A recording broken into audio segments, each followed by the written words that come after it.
శాంతి. ETV live ఆధ్యాత్మిక channel మానస కార్యక్రమానికి స్వాగతం. ఒక క్రోధి వ్యక్తి చుట్టూ ఉండాలంటే అందరూ ఎలా ఉంటారు?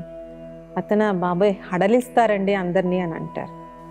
అందుకని హిందీలో ఒక సామెత ఉంటుంది, ఏంటి మట్కే బి సూక్ జాతే అని. అంటే క్రోధాగ్నికి నిండు కుండ కూడా ఆవిరైపోతుంది అని. క్రోధాన్ని అందుకే దేంతో పోలుస్తారు? అగ్నితో పోలుస్తారు. అంటే అగ్ని చిన్న రవ్వలాగా రాజుకుంటుంది, కానీ అది ఒక మొత్తం అడవిని కూడా అది కాల్చేయగలదు.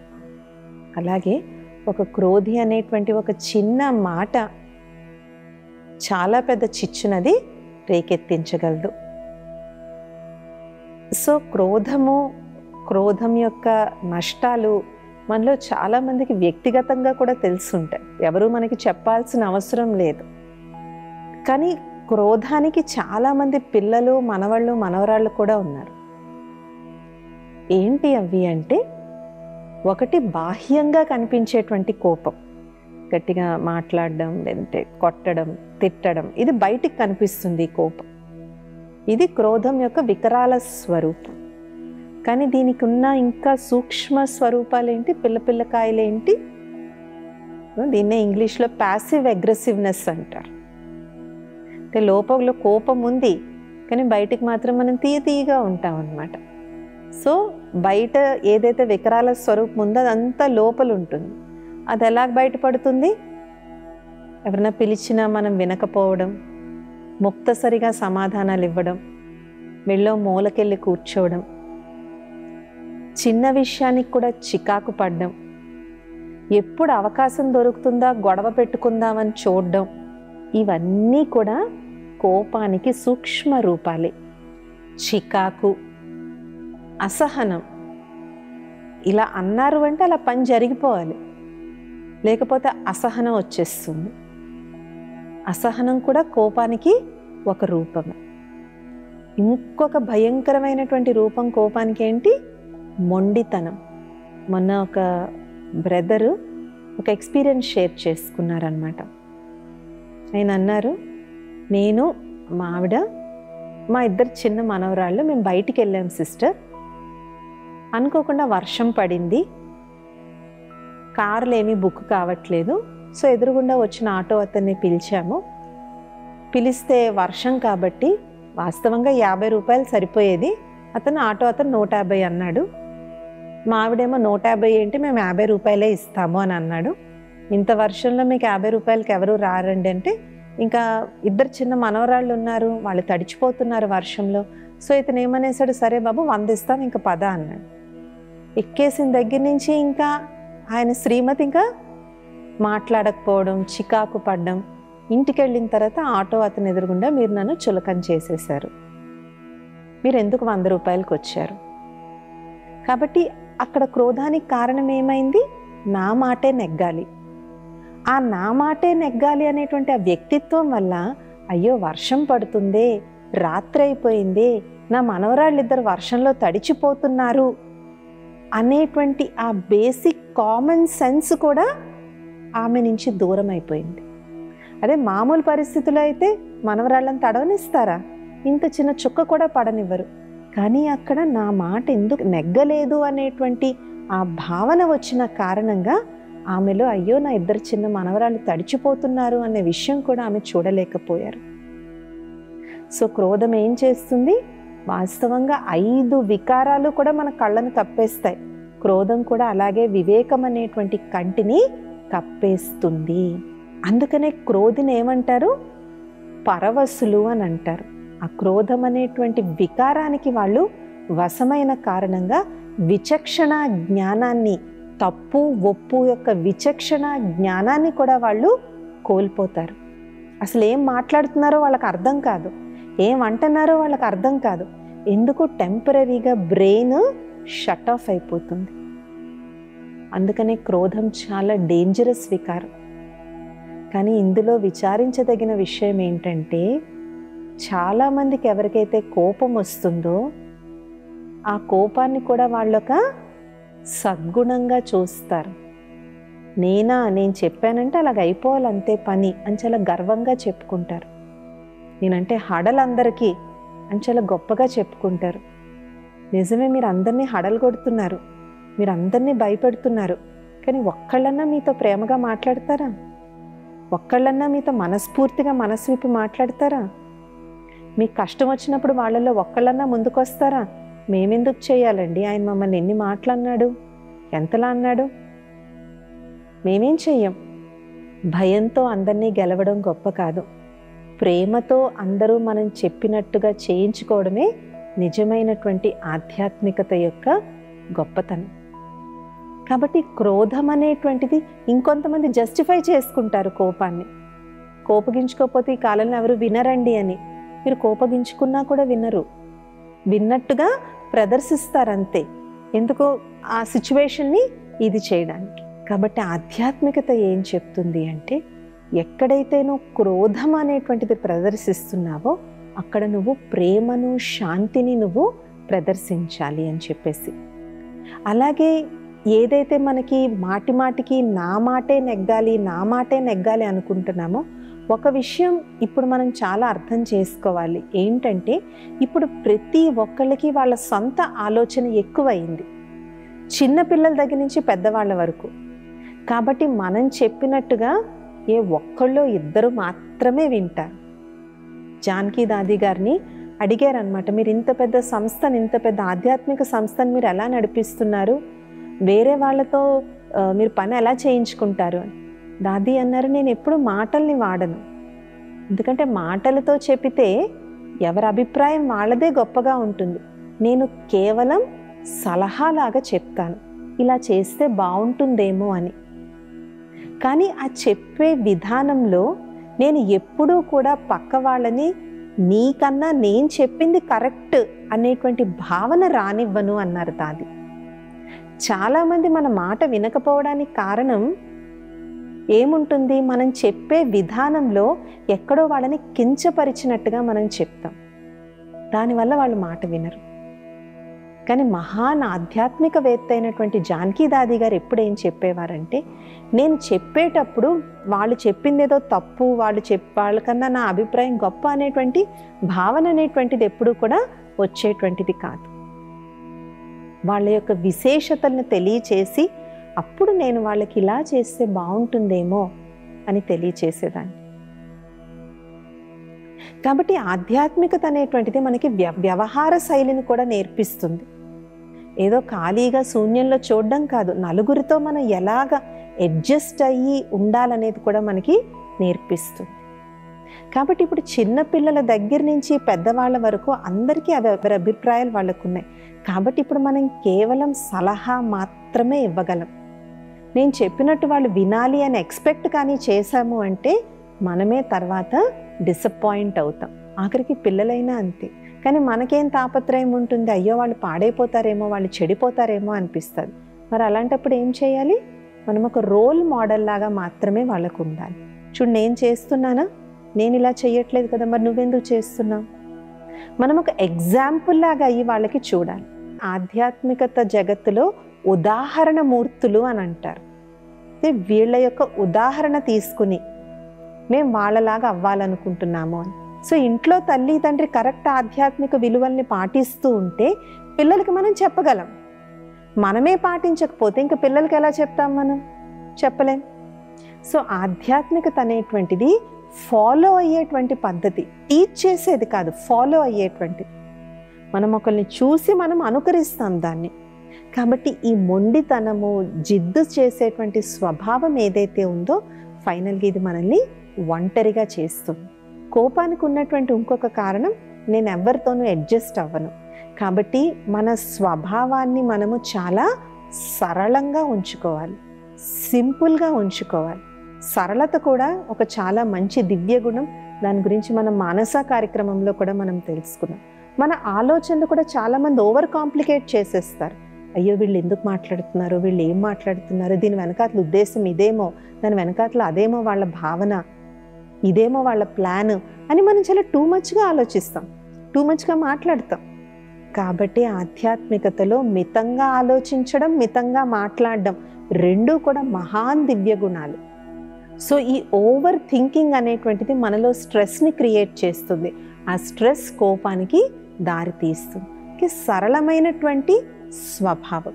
ఒక్కోసారి చూడండి, వాటర్ ఫాల్స్ని మనం చూస్తుంటాం. ఆ వాటర్ ఫాల్ పెద్ద కొండల మధ్యలోంచి వస్తుంది, కానీ నీరు ఏం చేస్తుంది, ఆ కొండ ఎలా ఉందో అలాగ దాని దారిని, దాని ఒరవడినది మార్చుకుంటుంది. కాబట్టి మన జీవితం కూడా అలాగే ఉండాలి. నేను ఇంతే, నేను ఇలాగే ఉంటాను, నేను ఎవరి కోసం మారను అని మనం కానీ అనుకున్నట్లయితే ఫైనల్గా మనమే నష్టపోతాం. మన జీవితంలోనే అశాంతి అనేటువంటిది పెరుగుతుంది. కాబట్టి ఈజీ నేచర్, సరళమైనటువంటి స్వభావం ఎక్కడైతే ఉంటుందో అప్పుడు మన జీవితం కూడా సరళంగా ఉంటుంది, పక్క వాళ్ళు కూడా మనతో ఈజీగా అడ్జస్ట్ అయ్యి ఉంటారు. ఇంకొకటి, చాలామంది కోపాన్ని ఎలా వదిలించుకోవాలండి అని అడుగుతారు. మనం కోపాన్ని వదిలించుకోలేం, శాంతిని మనం పెంచుకోవాలి. ఆటోమేటిక్గా ఇది తగ్గిపోతుంది. ఇప్పుడు అగ్ని ఉందనుకోండి, అగ్ని నార్పాలంటే ఏం చేయాలి, వాటర్ వేయాలి, అప్పుడే అగ్ని ఆరిపోతుంది. అందుకని దాని దగ్గర ఆక్సిజన్ పెట్టకూడదు కదా. అందుకే ఎప్పుడైనా మంటలు వస్తే ఇది పట్టుకుని ఇలా అనకూడదు, ఇంకా మంటలు రేగుతాయి, వాటర్ వేయాలి. సో కోపాన్ని వదిలించుకునే దాని మీద చాలామంది ఏమనుకుంటారు, అబ్బా నా కోపం రాకూడదు, నా కోపం రాకూడదు, నా కోపం రాకూడదు అనుకుంటారు. కానీ అణిచిపెట్టుకున్నదంతా ఒక్కసారిగా కట్టలుగా తెంచుకుని అగ్నిపర్వతంలా బద్దలవుతుంది. అందుకే మనం ఓం శాంతి మంత్రం గురించి చాలా క్లియర్గా మానసాల్లో తెలుసుకున్నాం. ఓం శాంతి, ఓం శాంతి, ఓం శాంతి, ఓం శాంతి అని ఆ శాంతిని మనం పెంచుకోవాలి. కానీ ఆ సందర్భంలో కాదు, మార్నింగ్ నుంచి దాని అభ్యాసం మనం చెయ్యాలి. తెలుసు నేను ఇవాళ ఒక పలానా వ్యక్తిని కలవబోతున్నాను, ఆ వ్యక్తి వల్ల నేను కొంచెం ఇరిటేట్ అవుతాను, లేదంటే పలానా సంఘటన, పలానా పరిస్థితి నాకు ఇవాళ ఎదురవ్వనుంది, దానివల్ల నా మానసిక స్థితి డిస్టర్బ్ అయ్యేది ఉంది అని మనకు తెలిసినప్పుడు ఆ రోజు ఉదయం నుంచే మనం ఈ ఓం శాంతి యొక్క సాధన మనం మొదలుపెట్టాం. అందుకే యుద్ధానికి వెళ్ళే వాళ్ళు కూడా, లేదంటే ఒక క్రికెట్ మ్యాచ్ ఆడేవాళ్ళు కూడా మ్యాచ్లోకి దిగిన తర్వాత వాళ్ళు ఆడరు కదా, ముందు నుంచే ప్రాక్టీస్ చేస్తారు. కాబట్టి కోపం వచ్చినప్పుడు నేను శాంతిని ప్రాక్టీస్ చేస్తానులే అంటే రాదు అది. అందువల్ల చాలామంది ఫెయిల్ అవుతారు. మా దగ్గరికి వచ్చినప్పుడు, సిస్టర్ నేను అనుకుంటున్నాను కానీ నాకు శాంతి రావట్లేదు అని. ఆ సమయంలో కాదు, దాని యొక్క సాధన నిత్యం ఉండాలి. అందుకే ఆధ్యాత్మికత అనేది ఒక ప్రయాణం లాంటిది, ఒక మ్యారథాన్ లాంటిది, రేస్ కాదు ఇది. It's a marathon. మ్యారథాన్ ఏంటి, అలా పరిగెడుతూనే ఉంటాం, 5 కిలోమీటర్లు, 10 కిలోమీటర్లు, ఒక్కొక్కసారి 20 కిలోమీటర్లు. కానీ రేస్ అంటే మ్యాక్సిమం 500 మీటర్స్ ఉంటుంది, కానీ మ్యారథాన్ అంటే కిలోమీటర్లు ఉంటుంది. సో ఆధ్యాత్మికత అనేటువంటిది జీవితాంతం అవలంబించాల్సింది. ఏదో ఒకరోజు మ్యాజికల్గా నాలో కోపం తగ్గిపోతుందని కాదు. కోపం కూడా స్టేజెస్లో తగ్గుతుంది. ఫస్ట్ మనం గట్టిగా అరిచి కొట్టి ఇది చేసేది, ఆ ఫిజికల్ ఇంటర్ప్రిటేషన్ ఫస్ట్ తగ్గుతుంది, కొంచెం కామ్గా వ్యవహారం చేయడం మొదలు పెడతాం. తర్వాత మనసులో కూడా కోపం అనేటువంటిది రాకుండా ఉండేది మెల్లమెల్లగా వస్తుంది. అందుకని ఉదయాన్నే లెగిసిన వెంటనే ఫస్ట్ సంకల్పం ఏం చేయాలి, నేను శాంత స్వరూపాన్ని. ఈరోజు అన్ని పరిస్థితుల్లో, అందరి వ్యక్తుల మధ్య, అన్ని సంఘటనల్లో నేను శాంతియుతంగా వ్యవహారం చేస్తాను అని ఈ విధంగా మనసుకి ట్రైన్ చేయాలి. చూడు, మనం పెంపుడు జంతువుని తెచ్చుకుంటాం, అది తెచ్చిన రోజే మన మాట వినదు, దానికి మనం మెల్లగా ట్రైనింగ్ ఇస్తాం, సిట్, క్యాచ్, జంప్. సో మనసు కూడా అలాంటి ఒక చిన్న బేబీ లాంటిది, దీనికి మనం ట్రైనింగ్ ఇవ్వాలి. కానీ దురదృష్టవశాత్తు ఏంటంటే దీనికి కోపానికి ట్రైనింగ్ ఇచ్చే చాలా ఉంటాయి, ప్రతిదీ కోపాన్నే పెంచుతుంది మనలో. కానీ శాంతిని మనం అంతటా మనమే పెంచాలి. So opposite. అందుకని కోపాన్ని తగ్గించుకోవాలని ఆలోచించద్దు, నా జీవితంలో నేను శాంతిని ఎలా పెంచుకోవాలి. ఇంకొకటి, మనకి కొన్ని సంఘటనలు, కొందరు వ్యక్తులు మనలో కోపాన్ని ట్రిగ్గర్ చేస్తాయి. వీలైనంత వరకు దానికి దూరంగా ఉండాలి. స్వామి వివేకానందుల వారు మహాన్ ఆధ్యాత్మికవేత్త, ఆయన అన్నారు, anything that brings negativity in you reject it like poison అని. ఏదైతే మనలోని నకారాత్మకతను పెంచుతుందో దాని విషం వలె తిరస్కరించండి అని. మనం చాలాసార్లు ఏం చేస్తాము, మనం వాళ్ళకి అర్థం చేయించడానికి ప్రయత్నం చేస్తాం, వాళ్ళు అర్థం చేసుకోని కారణంగా మనం ఫ్రస్ట్రేట్ అయ్యి దానివల్ల మనకి కోపం వస్తుంది. కాబట్టి మనకి తెలుసు వీళ్ళ సంస్కారం ఇది, వీళ్ళ మెంటాలిటీ ఇది అని మనం తెలిసి నేనేమీ చెయ్యలేను అన్నప్పుడు అది ఎవరైనా సరే వదిలేయడమే బెస్ట్.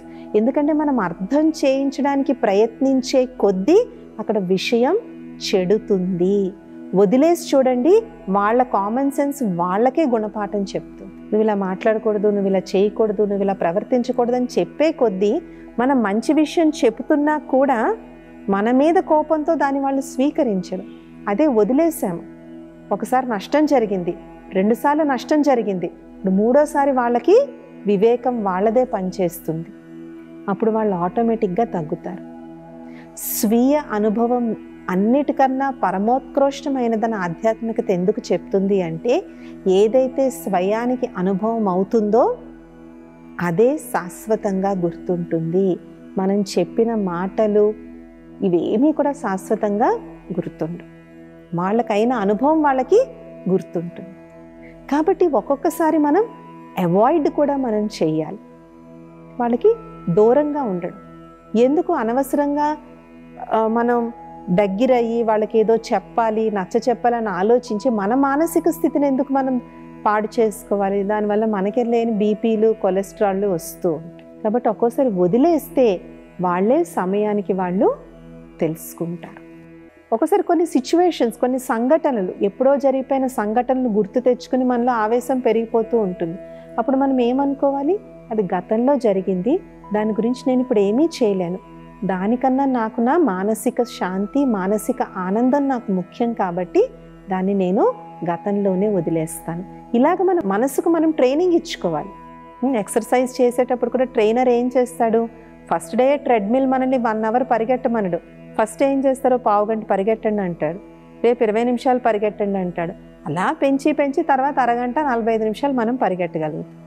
సో మనసు కూడా అంతే, దాన్ని డైవర్ట్ చేయాలి. అందుకే ఆధ్యాత్మికత వైపు ఎప్పుడైతే మనం మనసును దారి మళ్ళిస్తామో అంత నెగిటివిటీ నుంచి మనం పాజిటివిటీ వైపు మనం వస్తాం. పీస్లెస్నెస్ నుంచి పీస్ వైపుకు మనం వస్తాం. అందుకే నిత్యం మెడిటేషన్ యొక్క సాధనతో మనసులో ఉండేటువంటి అలజడి చాలా స్తబ్దిస్తుందన్నమాట. స్తంభన అనేటువంటిది జరుగుతుంది. ఎందుకంటే మనసు ఎప్పుడు ఉవ్విళ్ళూరుతూ ఉంటుంది, క్యూరియస్గా పరిగెడుతూ ఉంటుంది. కానీ ఆధ్యాత్మికతలో చెప్పేటువంటి మెడిటేషన్ యొక్క సాధన వల్ల అది అణిగి ఉంటుంది. అణచబడ్డం కాదు, న్యాచురల్గానే అణిగి ఉంటుంది. అండ్ ఇంకోటి, ఇదంతా క్రోధం ఉన్న వ్యక్తి గురించి చెప్పుకున్నాం.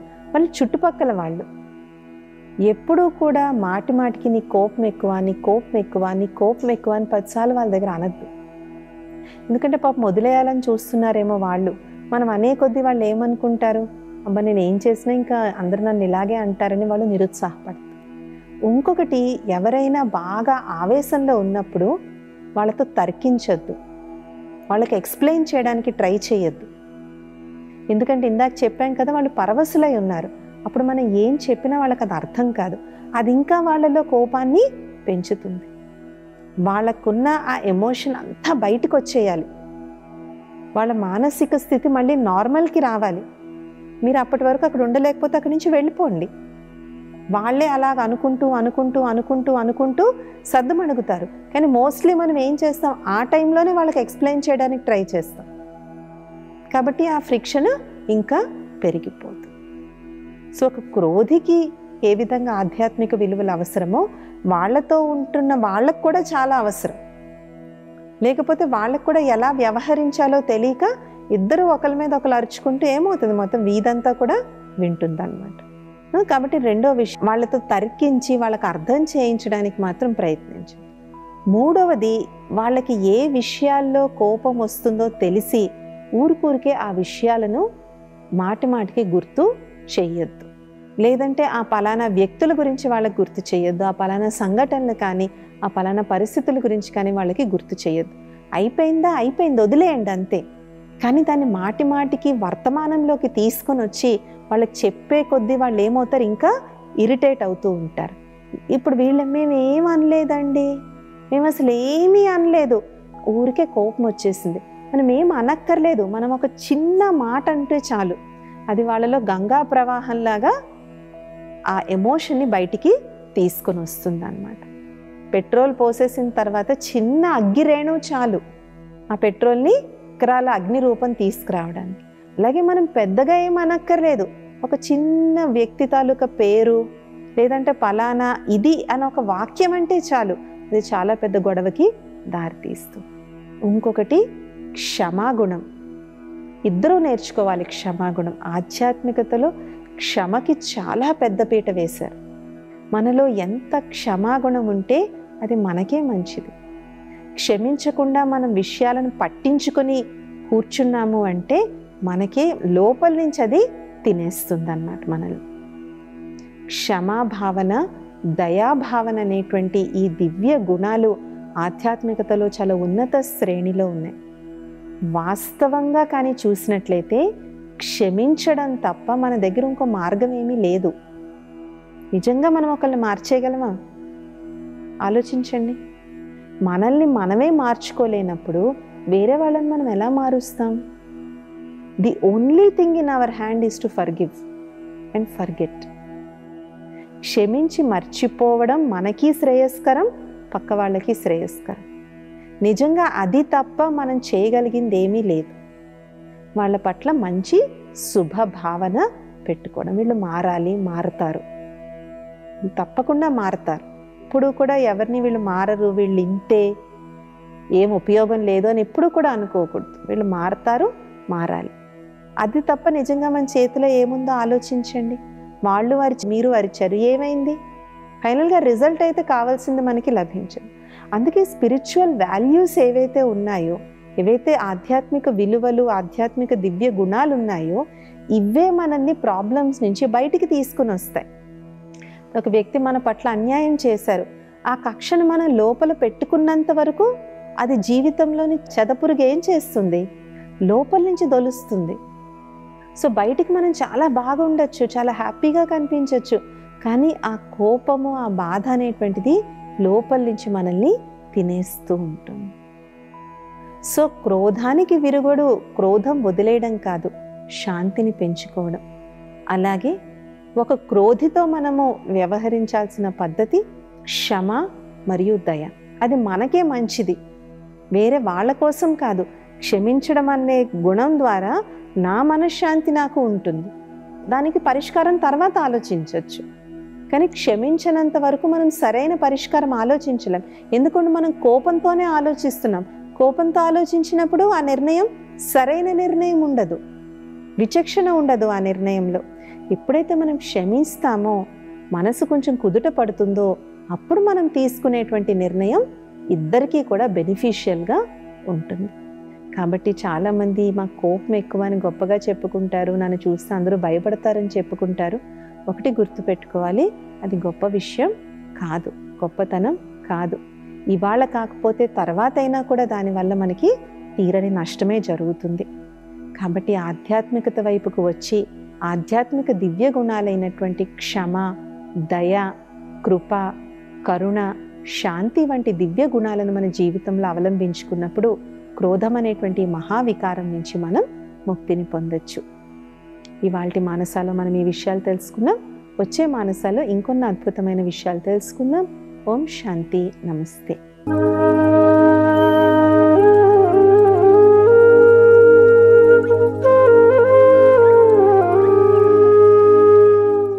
ఈ కార్యక్రమాన్ని తిరిగి చూడాలనుకుంటే www.youtube.com/@ETV Life Spiritual లో చూడవచ్చు.